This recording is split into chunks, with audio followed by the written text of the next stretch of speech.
In the questions, there was someone who wanted to know if I can tell about a non-dual experience which I had. No, I cannot. I can not, because I was not there when it happened. So it's not a tricky answer I'm giving you, but the non-dual experience is exactly that the observer is not present in the experience. The way one notices that the mind is non-dual is in the beginning, afterwards. There is a special suppleness, Geschmeidigkeit, a special openness of the mind, a special clarity, and then this enormous fluidity and clarity and freshness which is there is an indicator of what has happened before. And I've become used to such moments or such stretches occurring during the day, during the night, but there is no way you could describe them, okay? To describe them is, you can go by the after effect, which can be described, which is an enormous simplicity, which includes that the whole Dharma becomes clear to you, that there is the understanding, so everything comes absolutely easy. It's like as if you had the key to understand all the teachings. But this is afterwards, okay? Within, I can, of course, notice, for as long as the observer is there, I can notice decreased, smaller states of dualistic awareness. And when that's completely in the flow, then there is not this awareness of me doing something. So that has, with the time, it has become more familiar. And so you have to do with that. I cannot say more about it. I can only tell you that all the masters, they say the same thing. You cannot describe these states. For me, I can tell you the first experience I had, how surprised I was afterwards. I was feeling like, how is it possible? It's so easy. Why, how is it possible I didn't see that before? Is it possible that simplicity was never there before? I was striving so hard to get through to this nature of mind, to this awakening and so on. And of course, I cannot get through. And I had simply forgotten myself. It had happened seemingly at the end of an out-breath, just forgetting myself, and that was it. Okay. And then slowly I noticed, what I noticed was the dual experience of slowly coming back into the dualistic awareness. This one can notice, but not before. Okay. Then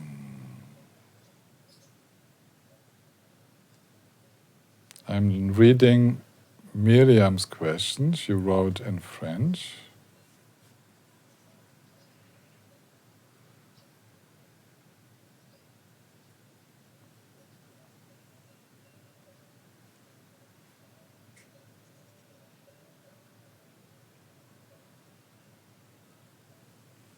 Okay. Miriam is saying that due to the instruction a few days ago, that she has been practicing with this open sense of vision, where she sees the whole visual field. And this is similar to a 3D cinema experience, but closer. And then when, for example, a leaf is moving, actually she feels the sensation of the moving leaf in the body, as if she were feeling a wave. And she wants to know if that's correct.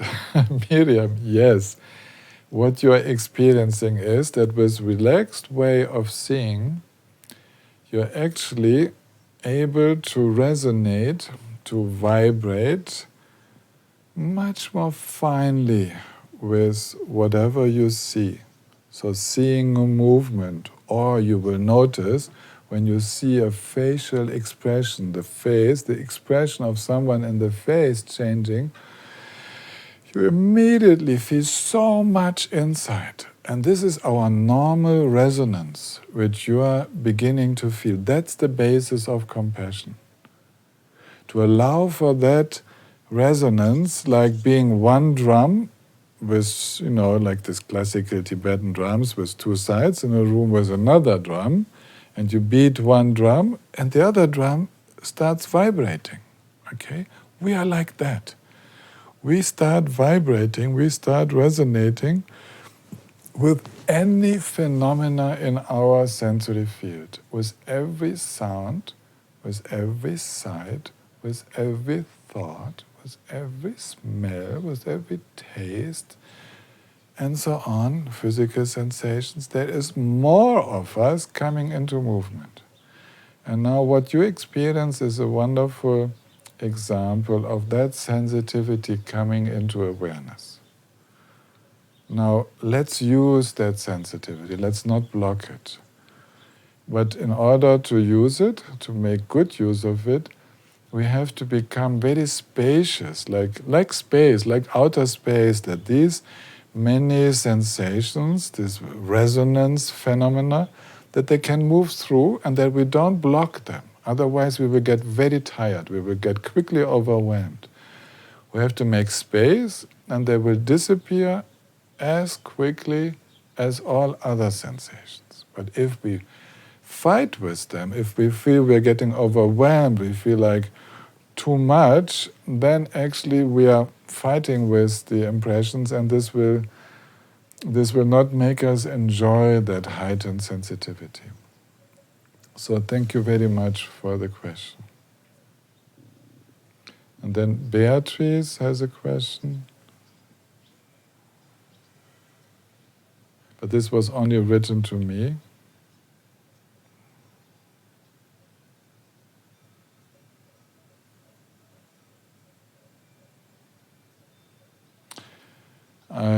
Yes, Beatrice has the experience that when she breathes out, that sometimes it takes a long time until she breathes in.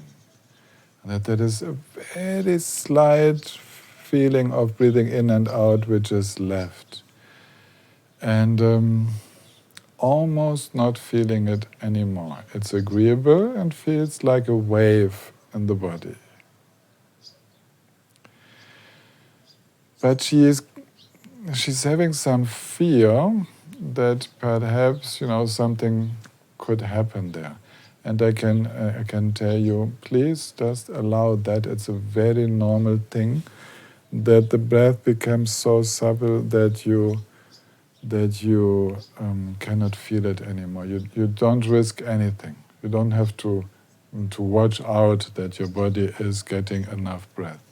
You're not in a form of apnea or something, where you have to take care.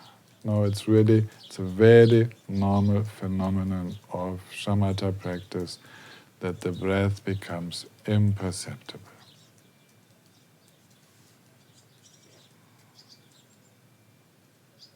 Okay? Let's go back to teaching and meditating. I mean, this was teaching, but let's go back to the formal teaching.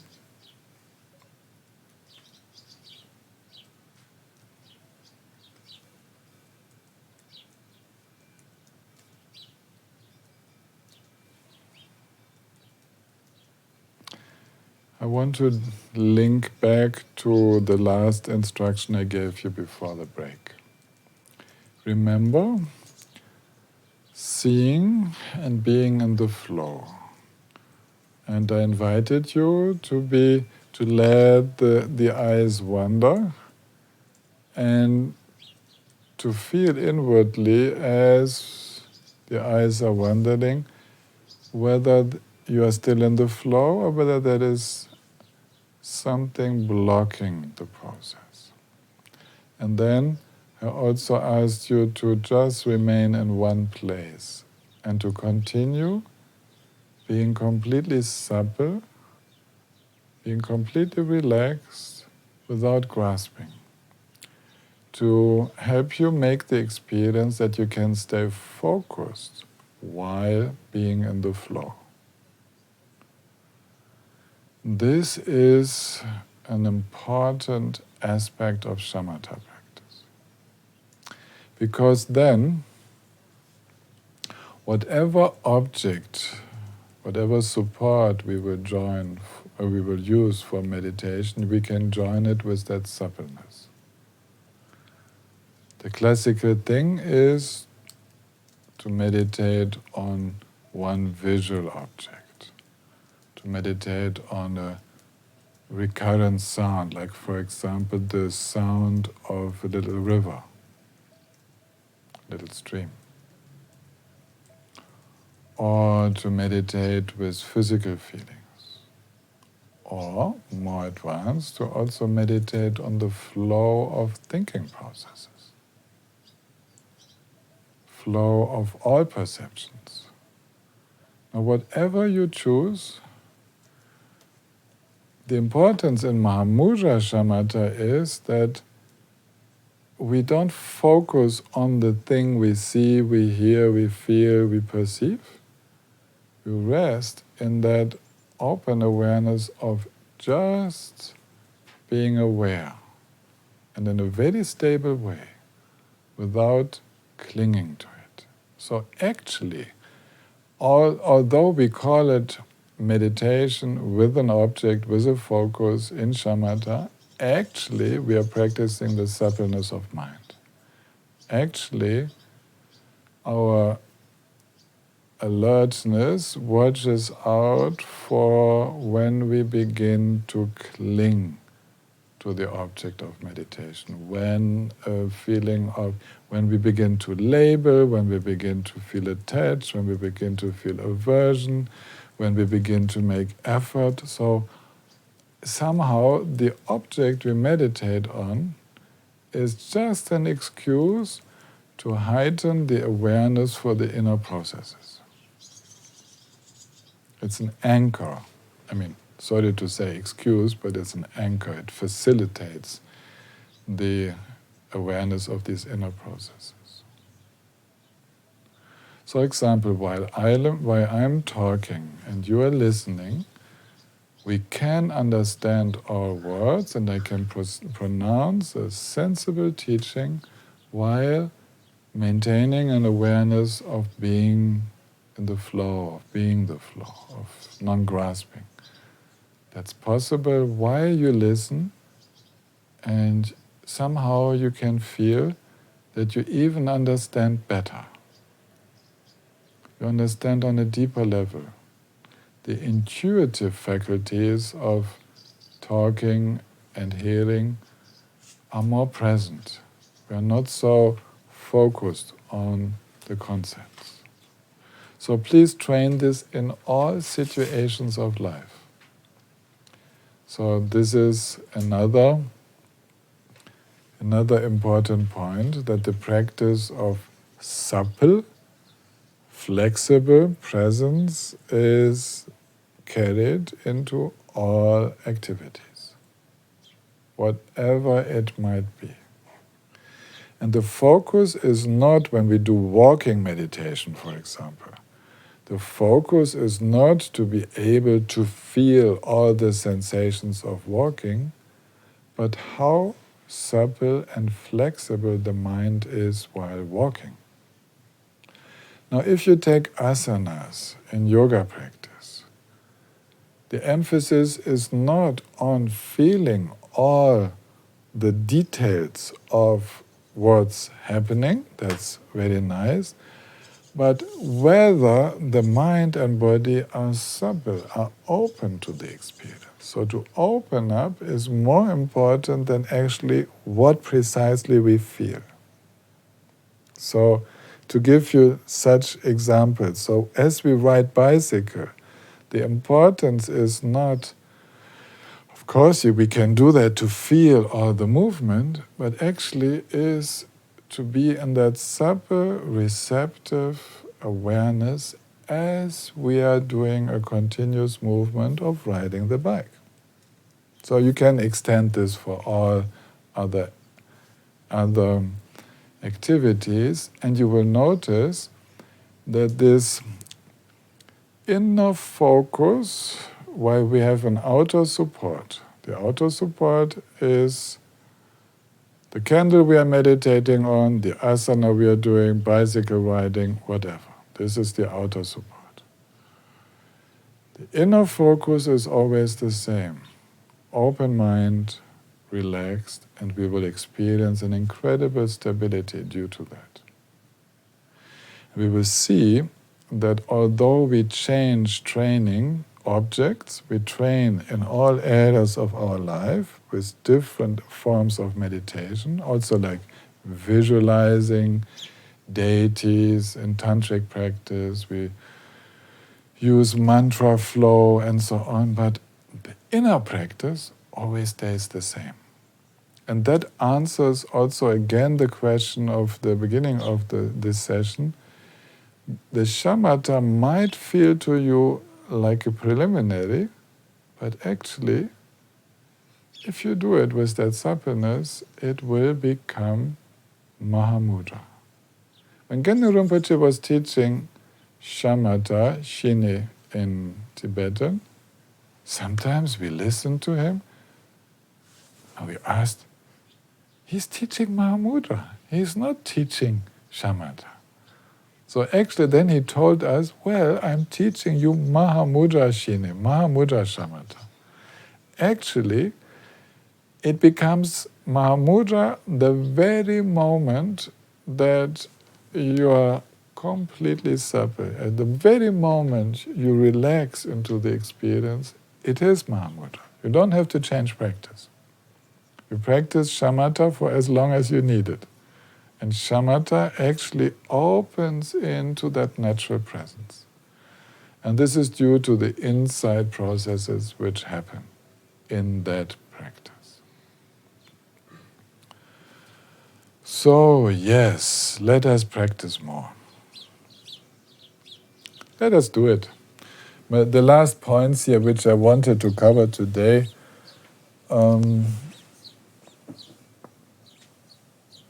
I wanted to talk about the joy and enthusiasm to cultivate this supple state of mind, a strong motivation to actually do it, and then the intense guru yoga that is helping us to do it.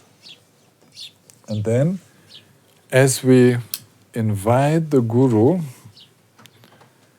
we let the Guru meditate in us. We dissolve the Guru in us and we meditate.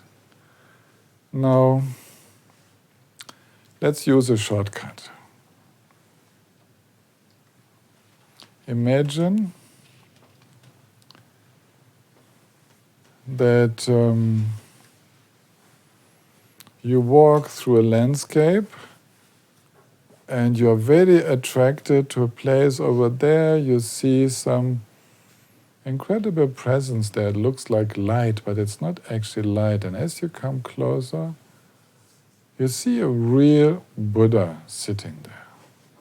Female or male, doesn't matter. And this presence, this master, invites us to sit down and to just meditate. And the presence is so powerful, so inviting, so loving, that actually we allow it to happen. We are in the most beautiful scenery, just as we need it, in the presence of a being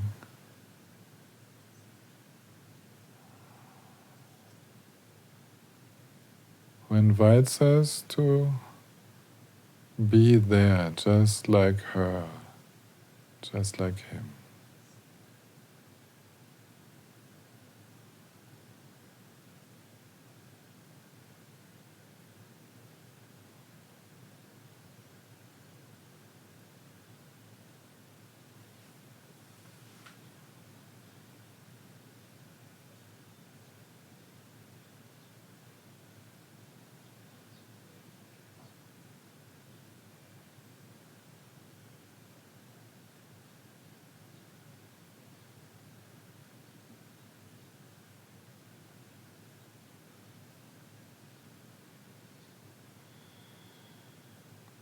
Whenever we try to do something in our meditation, there's like a voice, don't do anything.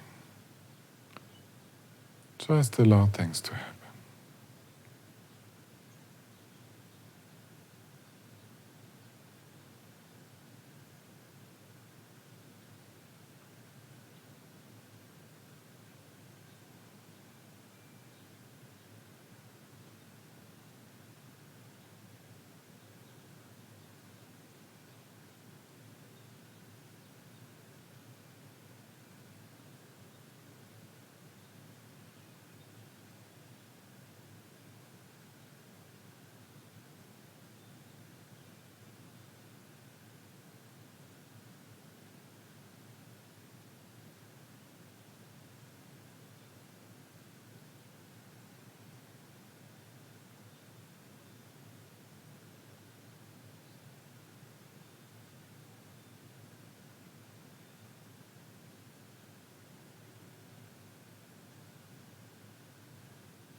Let the Guru meditate.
as we are in this space with our Master, we notice that feeling, seeing, hearing, smelling, tasting,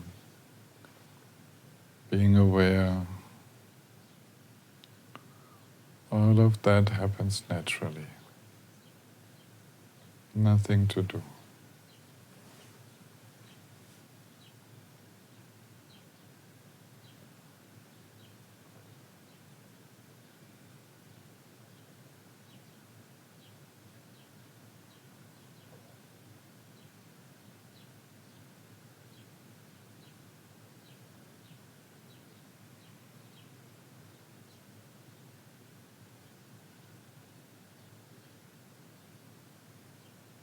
And in all areas, there is the same fluidity of mind.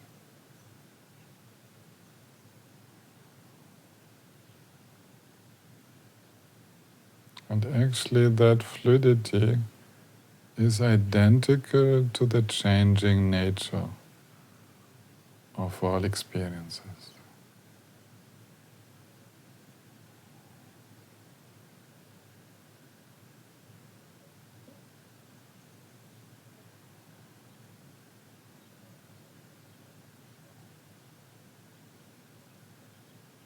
The process nature of so-called phenomena of our experiences is identical to the dynamic nature of our mind.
Notice the attempts of our habitual patterns to fix on this experience, to hold it, No. Let it flow on. It needs to change. It's its nature to change.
We are allowed to enjoy that, to sit with the Guru, meditating, to feel the ease and the simplicity. And of course, to enjoy it always gives more joy.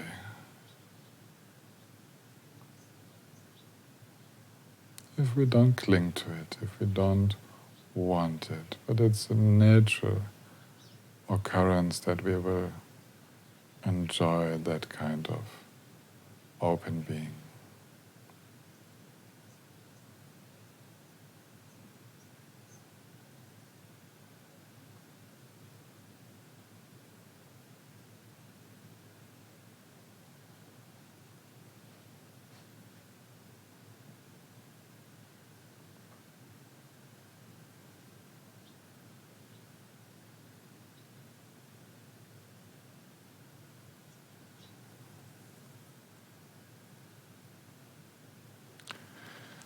And as we move towards activity, then no need to be less flexible. We can continue in the same way. You can start moving and enjoy the movement. We can talk, we can read, we can do whatever, enjoy whatever forms of communication with that same flexible mind.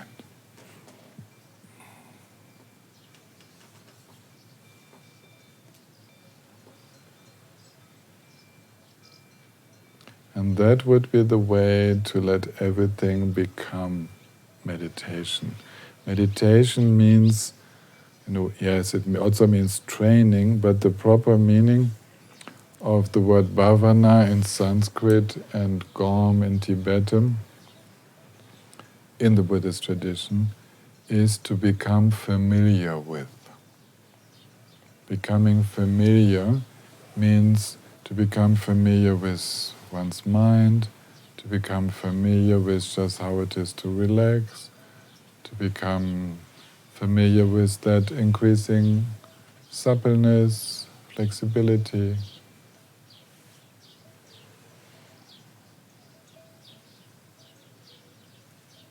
Familiarizing ourselves with those qualities of mind gives us a feeling of coming home, of being at home.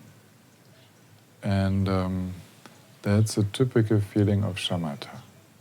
Shamatha practice means to experience inner peace and a feeling of coming home, of not being a stranger to ourselves, not being besides ourselves, but actually completely there, nothing to do, like at home, like a good home.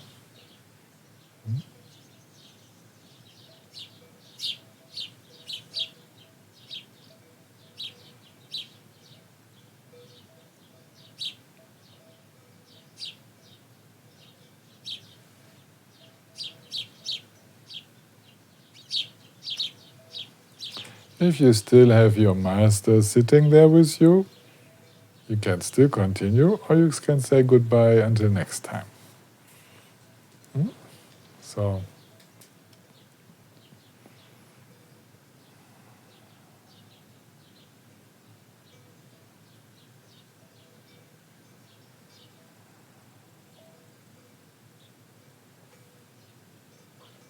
let's dedicate together.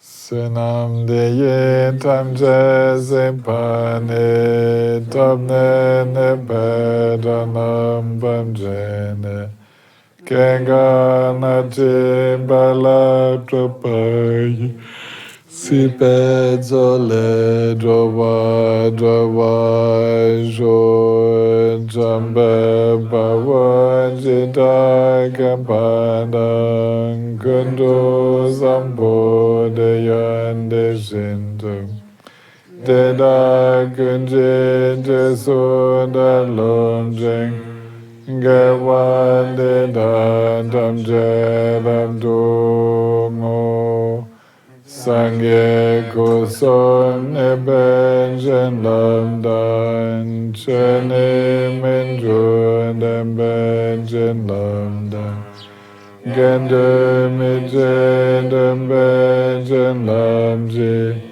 Jidang owamen lamdum ajo.